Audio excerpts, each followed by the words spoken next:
नमस्कार दोस्तों, स्वागत है आप सभी का आपकी अपनी क्लास 8 क्लास की जो हिस्ट्री शुरू कर रखी है हमने, उसमें 3rd चैप्टर हमने शुरू किया हुआ है ग्रामीण क्षेत्रों पर शासन। और इसके अंतर्गत हम लॉर्ड कॉर्नवालिस का जो स्थायी बंदोबस्त था 1793 का, वो डिस्कस कर चुके हैं। अब क्योंकि कंपनी क्या चाहती थी, कंपनी एक नियमित लगान चाहती थी, लगातार और नियमित उसको जो है लगान मिलता रहे। ऐसे में कंपनी ने 1793 के अंदर, देखिए 1770 का जो भयंकर अकाल पड़ा था बंगाल के अंदर, जिसमें 1 करोड़ के आसपास भारतीय जनता जो है वो मर गई थी, मृत्यु के मुंह में चली गई थी। तो ऐसे में फिर 20 साल तक इसके ऊपर डिस्कशन रहा कि आमदनी को कैसे बढ़ाया जाए, कंपनी की इनकम को कैसे बढ़ाया जाए। तो लगभग 2 दशक तक चर्चा चलने के बाद 1793 के अंदर जब लॉर्ड कॉर्नवालिस भारत के गवर्नर जनरल बने, तो उन्होंने स्थायी बंदोबस्त को लागू किया। और ऐसे में यहाँ पर जो राजा थे, जो तालुकेदार थे, उनको जमींदार की संज्ञा दी गई और उनको कहा गया कि आप किसानों से लगान वसूलेंगे और कंपनी ने जो निर्धारित किया है वो आप जमा करते रहें, और आप अपने हिसाब से जो भूमि है, भूमि सुधार करके उसमें उत्पादन बढ़ाएं ताकि आपका जो है उत्पादन बढ़े। लेकिन कंपनी के लिए भी ये चीज़ काम आसान नहीं था, ज़मींदारों के लिए भी ये काम आसान नहीं था। तो ऐसे में समस्याएं बहुत ज़्यादा थी। तो समस्याएं क्या क्या थी, आज उनके बारे में हमारा डिस्कशन होने वाला है। देखिए, स्थायी बंदोबस्त ने भी समस्या पैदा की उन्होंने। कंपनी के अफसरों ने पाया कि अभी भी ज़मींदार जो हैं ज़मीन में सुधार के लिए तैयार नहीं थे। असल में कंपनी ने जो राजस्व तय किया था वह इतना ज़्यादा था कि उसको चुकाने में ज़मींदारों को भारी परेशानी हो रही थी। यानी कि ज़मींदार जो कंपनी द्वारा तय किए गए लगान को चुका पाने में असमर्थ महसूस कर रहे थे अपने आप को। ऐसे में जो ज़मींदार राजस्व चुकाने में असफल हो जाते थे, विफल हो जाते थे, उनकी ज़मींदारी छीन ली जाती थी और उस ज़मींदारी की फिर नीलामी कर दी जाती थी। और इस दौरान जब नीलामी होती थी तो कंपनी अधिकारी अपने नज़दीकी लोगों को इस नीलामी का बाकायदा फ़ायदा पहुंचाते थे। 19वीं सदी के पहले दशक तक, यहाँ पर देखिए 19वीं सदी के पहले दशक तक यानी 1810 के आसपास तक हालात काफ़ी बदल चुके थे। बाज़ार में कीमतें बढ़ रही थी और धीरे धीरे खेती का विस्तार भी होने लग गया था। इससे ज़मींदारों की आमदनी में तो सुधार आया, लेकिन कंपनी को कोई फ़ायदा नहीं हुआ। क्यों? क्योंकि कंपनी ने तो हमेशा के लिए राजस्व तय किया हुआ था। अब कंपनी राजस्व बढ़ा नहीं सकती थी। अब वह राजस्व में वृद्धि कैसे कर सकती थी? अब उसको कोई नया रास्ता ढूंढना था। ज़मींदारों को अभी भी ज़मीन की बेहतरी में कोई दिलचस्पी नहीं थी, कोई रुचि नहीं थी कि वो ज़मीन के पैदावार को बढ़ाने के तरीके खोजें। उनमें से कुछ तो बंदोबस्त के शुरुआती सालों में ही अपनी ज़मीन गंवा चुके थे। जो बचे रह गए थे, अब उन्हें भी बिना परेशानी और निवेश के खतरा उठाए आमदनी की उम्मीद दिखाई देने लग गई थी, क्योंकि पैदावार बढ़ गई थी। तो वो उसमें निवेश क्यों करें, क्यों पैसा खर्च करें? जब तक ज़मींदार किसानों की ज़मीन देकर उनसे लगान वसूल सकते थे, उन्हें ज़मीन में सुधार करने की कोई आवश्यकता नहीं थी। कोई परवाह नहीं की उन्होंने, क्योंकि ज़मींदार को काश्तकारों को दे देते थे, वो टेनेंट्स को देते थे, और टेनेंट्स जो उपजाता था उसका कुछ हिस्सा जो है कंपनी को जाता था, बाकी हिस्सा ज़मींदार का बचता था।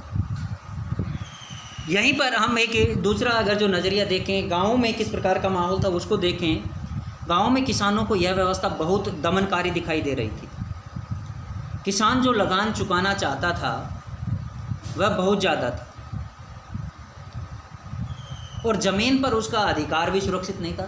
यानी खेत में काम करने वाले को लगान चुकाना, लेकिन ज़मीन का मालिकाना हक उसका नहीं। ज़मीन का मालिक कोई ज़मींदार अलग। लगान चुकाने के लिए अक्सर महाजन से उनको क्या करना पड़ता था? ऋण लेना पड़ता था, उधार लेना पड़ता था, कर्जा लेना पड़ता था, और जिसको चुकाने में उसकी पीढ़ियां गुजर जाती थी, लेकिन कर्जा नहीं उतर पाता था।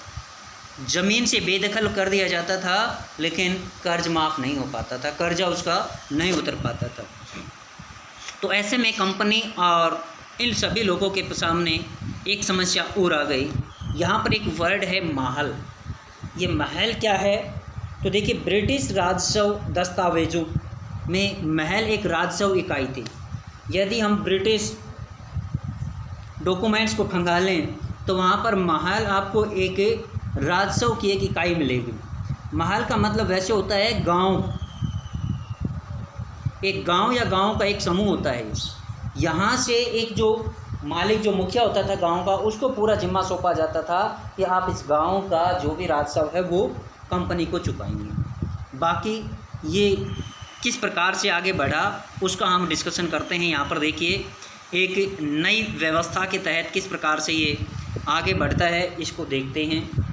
19वीं सदी की शुरुआत में ही कंपनी के बहुत सारे अधिकारियों को इस बात का यकीन हो चुका था कि राजस्व बंदोबस्त में दोबारा बदलाव लाना बहुत ज़रूरी है, क्योंकि कंपनी की आय बढ़ानी ज़रूरी है। कंपनी के खर्चे बढ़ते जा रहे थे। ऐसे में कंपनी के शासन को सुचारू रूप से चलाने के लिए आमदनी को बढ़ाना बहुत ज़रूरी था। जब कंपनी को शासन और व्यापार के अपने खर्चे चलाने के लिए और ज़्यादा पैसे की ज़रूरत पड़ी तो स्थायी बंदोबस्त से राजस्व तय किया जो था उससे काम नहीं चल सकता था। तो इस काम को चलाने के लिए क्या किया? देखिए, बंगाल प्रेसिडेंसी के उत्तर पश्चिमी प्रांत, जो बंगाल प्रेसिडेंसी थे उसके उत्तर पश्चिमी प्रांतों में, इसके आजकल ज़्यादातर हिस्से अब उत्तर प्रदेश के अंदर चले गए हैं। इसके लिए होल्ट मैकेंजी नाम का एक अधिकारी था। यहाँ पर ये सबसे इम्पोर्टेंट पॉइंट बन गया। होल्ट मैकेंजी नाम का ये अधिकारी था। अंग्रेज़ ने एक नई व्यवस्था तैयार की और इस व्यवस्था को 1822 में लागू किया गया। भाई, सबसे इम्पोर्टेंट पॉइंट इस चैप्टर के ये बनते हैं आपके स्थायी बंदोबस्त। ये बंदोबस्त जो हैं, भूमि की जो व्यवस्था है, यहाँ से क्वेश्चन बनते ही बनते हैं आपके। तो होल्ट मैकेंजी ये या मैच करने में भी आ जाते हैं आपके, ठीक है। सन दे दिए जाएंगे, बंदोबस्त दे दिए जाएंगे ये, या फिर इनके जो फाउंडर हैं, इनको लाने वाले हैं, वो नाम दे दिए जाएंगे और ये बंदोबस्त दे दिए जाएंगे। तो मैच के अंदर भी ये लागू आपका क्वेश्चन बनता है। तो 1822 में लागू किया गया। मैकेंजी को विश्वास था कि उत्तर भारतीय समाज में गांव एक महत्वपूर्ण सामाजिक इकाई है। कहाँ पर? उत्तर भारतीय समाज में गांव एक महत्वपूर्ण सामाजिक संस्था है और उसको बचाए रखना, उसे बचाए रखना चाहिए। और उसको बचाए रखने के लिए एक ऐसी पॉलिसी निर्धारित करनी पड़ेगी जिसके तहत गांव रह सके और गांव के लोग उसके साथ अपने आप को जुड़ा हुआ महसूस कर सके। अब उन्हीं के आदेश पर वहाँ के जो डिस्ट्रिक्ट कलेक्टर्स थे, उन्होंने गांव-गांव का दौरा किया, ज़मीन की जांच पड़ताल की, खेतों की नाप तुलाई की और विभिन्न समूहों के जो रीति रिवाज थे उनको दर्ज किया गया। यानी एक तरह से वहाँ का एक सेंसस लिया गया, वहाँ का ब्यौरा लिया गया। CSO के माध्यम से ये तैयार किया गया। एक तरह से जो आजकल अपना जो CSO करता है, इस प्रकार का ये डाटा तैयार किया गया। गांव के एक एक खेत के अनुमानित राजस्व को जोड़ा गया, यानी एक एक खेत के कुल उत्पादन प्लस जो टोटल एरिया है उसको जोड़ा गया और फिर उस हिसाब से लगान तय किया गया। हर गांव या ग्राम समूह, जिसको महल कहा गया, उससे वसूल होने वाले राजस्व का हिसाब लगाया गया कि इस गांव में इतने खेत हैं तो इस गांव से कितना राजस्व वसूला जा सकता। इस राजस्व को स्थायी रूप से तय नहीं किया गया, यानी जैसा कि लॉर्ड कॉर्नवालिस ने हमेशा के लिए एक स्थायी बंदोबस्त किया था, ये महलवारी जो थी, ये महलवारी सिस्टम एक स्थायी बंदोबस्त नहीं था। इसमें समय समय पर बदलाव होने थे, संशोधन होने की गुंजाइश रखी गई थी। इसके राजस्व इकट्ठा करने और उसे कंपनी को अदा करने का जिम्मा जमींदार की बजाय गांव के मुखिया को सौंप दिया गया। इस व्यवस्था को महलवारी बंदोबस्त का नाम दिया गया।